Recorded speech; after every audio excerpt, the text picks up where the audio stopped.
Et coucou, j'espère que vous allez bien. Ce sera pas une vidéo de témoignage aujourd'hui parce que j'ai décidé de vous raconter l'histoire du camion dans son intégralité, vraiment de A à Z, de pourquoi j'ai fait ça, comment j'ai fait ça, avec qui j'ai fait ça et où est-ce qu'on en est aujourd'hui parce que c'est une histoire qui est absolument pas réglée.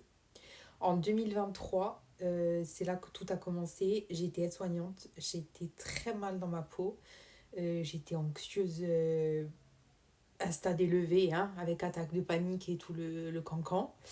J'avais du poids en trop, j'étais mal dans ma peau, bref, ça allait pas. Et je me suis dit, c'est mon métier. Je sais pas pourquoi. J'étais persuadée de ne pas être à ma place là où j'étais et qu'il fallait que je change absolument de travail. Je me dirige vers l'esthétique puisque à la maison, j'avais déjà tout le matériel pro pour les ongles et tout. Et je faisais à ma mère, à mes copines, à moi. Et je me suis dit, c'est forcément l'esthétique si je fais une reconversion professionnelle. Va dans l'esthétique. En novembre 2023, je rentre dans une école de formation où normalement vous passez 2 ans en formation et ensuite vous passez votre diplôme. Moi j'avais décrété que j'allais passer ça en 6 mois et qu'après j'allais me présenter à l'épreuve en candidat libre. En décembre 2023, je me sépare d'une longue relation, donc je dois quitter mon appartement. Je me sépare, donc je retourne chez ma mère, sans un sou, sans métier et avec la rupture à digérer. Ça faisait beaucoup. 1er janvier 2024, je me souviens, donc j'arrive chez ma mère avec mes cartons, mon chien et tout. Et au début, ça va, j'arrive à aller à l'école et tout tranquille, ça m'aide même à passer le truc, donc je continue. Sauf que je sais pas, un mois après, je commence à péter le boulon et c'était mais impossible pour moi de me lever le matin, d'aller avec les gens, d'aller en formation, d'aller en stage. J'avais une tête, j'étais dépitée, c'était impossible. J'arrête. Je me désinscris de tout. Je me dis, bon, tu travailleras dans un truc et dans un an, tu reviendras à ton projet. Sauf que je crois que 10 jours après, je me dis non, je peux pas laisser tomber comme ça. Ça va me porter, ça va m'aider, je me réinscris. Sauf que je m'inscris dans une école en ligne, en fait, à distance, puisque je pouvais plus m'inscrire de là où j'étais partie. Et en fait, j'apprends donc tous les modules des 2 ans sur 4 mois. Et avec tout mon culot, je me présente à l'examen en juillet. Heureusement, je sors de l'examen diplômée. Et donc en juillet, j'ouvre mon entreprise. Ou en juin, je sais plus. Non, en juillet. Bon, bref, dans l'été, j'ouvre mon entreprise. Je sais que je ne veux pas travailler pour quelqu'un, mais je ne veux pas ouvrir un institut. Et je ne sais pas ce que je vais faire de ce diplôme. Comme j'ai toujours des idées, mais alors j'ai toujours un truc, mais pas comme les gens. J'ai toujours une idée farfelue. Il faut toujours que je m'emballe. Donc, je vois que sur le continent, il y a, enfin, l'activité de commerce itinérant, ça commence à prendre. Mais genre, il y a des esthéticiennes, il y a des toiletteuses, il y a des coiffeuses, il y a des magasins de vêtements ambulants. Je me dis, mais attends, ici, il y a des villages partout. Il n'y a pas d'esthéticiennes qui se déplacent. Alors, si à domicile, mais pas vraiment avec leur institut. J'ai dit, attends, si je prends ce camion, je suis sûre que je travaille. Enfin, ça va marcher. Genre, je suis sûre de moi. Le soir de mes 25 ans, j'avais déjà commencé un petit peu à regarder sur les sites. Je me dis, bon, vas-y, c'est bon, je fais ça. J'envoie un message au monsieur du camion que j'avais trouvé sur internet. J'en avais vu qu'un seul. J'avais décrété que c'est celui-là. Donc, j'envoie le message, bonsoir et tout. Et je lui dis, je le prends.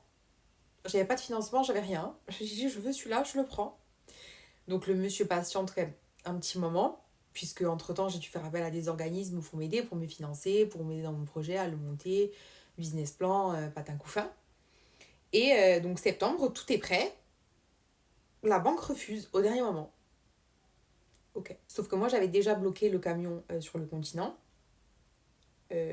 Donc c'était impossible là que je dise au monsieur non. En plus j'allais perdre la compte. Enfin c'était une cata. J'avais je crois 2 jours pour trouver une banque qui allait me suivre.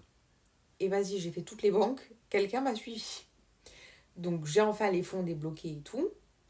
Fin novembre, je pars sur le continent récupérer mon camion. Je dois commencer à travailler de suite, puisque j'avais déjà tout préparé, les tournées, l'emplacement du camion, tout était prêt. Donc je savais qu'en fait, dès que je rentrais du continent, j'allais attaquer sur les routes. J'avais déjà une semaine complète, enfin mes tournées étaient déjà faites pour le mois. Hein. J'ai pas commencé petit à petit, je savais déjà à chaque fois là où j'allais. Et je m'étais dit, si ça floppe dans un village, je tourne encore, je referai un autre et je trouverai des solutions. Et dès que j'attaque en décembre, il y a des articles qui sortent. Je crois qu'il y en a eu 2 ou 3. Il y a des magazines qui me contactent Genre, je fais des photos pour des magazines, je donne des interviews. Il y a une dame qui me contacte pour être ambassadrice d'une marque de maquillage. Je deviens ambassadrice d'une marque de maquillage. Je finis par vendre du maquillage dans le camion. De là, je monte un projet de enterrement de vie de jeune fille avec mon amie qui est coiffeuse. Enfin, ça prend une ampleur. J'ai rien vu arriver et ça cartonne. Mais vraiment, j'étais au max du max. À côté de ça, en plus, j'ai commencé à travailler dans un magasin pardon, de robes de mariée.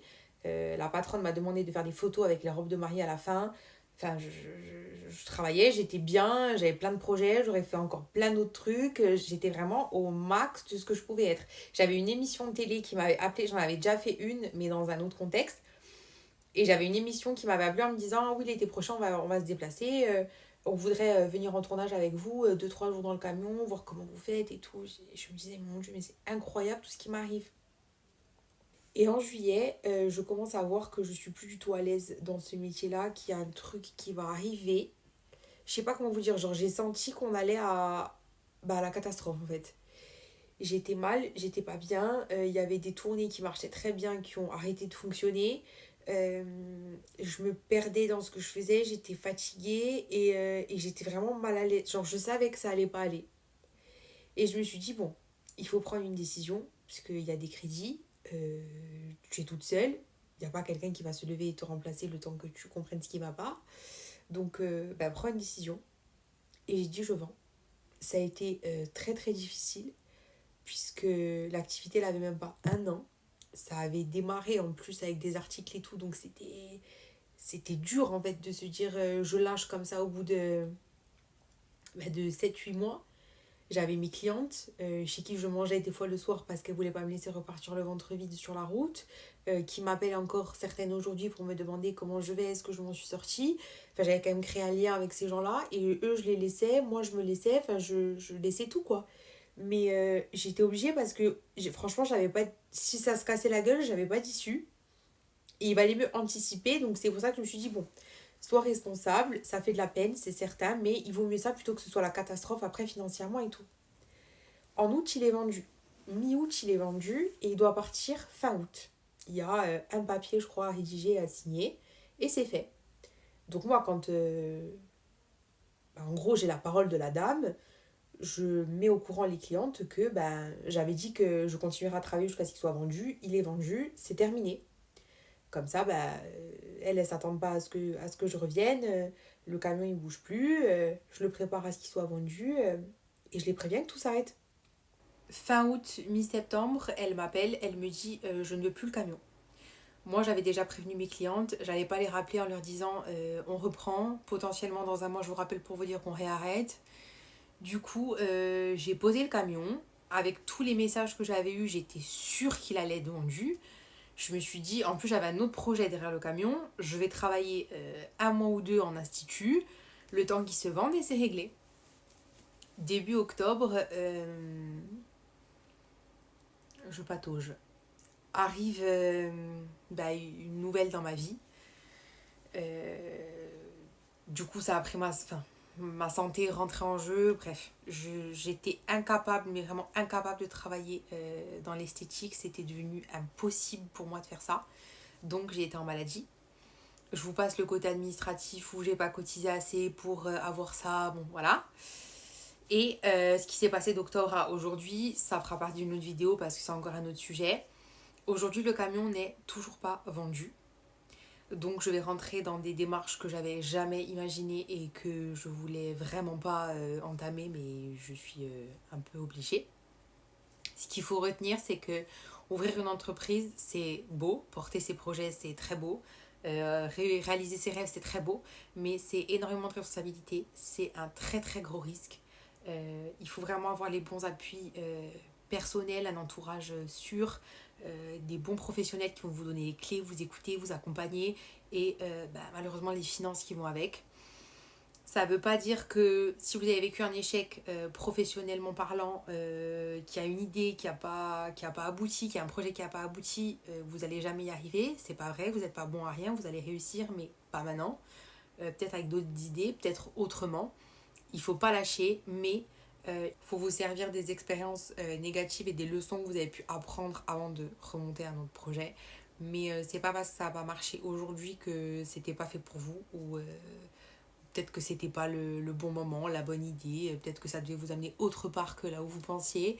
En tout cas, ne lâchez jamais, jamais, jamais. Vous allez trouver 15 000 vidéos qui vont vous dire ça, mais je suis persuadée que les gens qui réussissent, c'est ceux qui se sont cassés les dents 15 fois avant d'avoir la bonne idée ou le bon truc qui va marcher. C'était l'histoire du camion et je vous fais plein de bisous.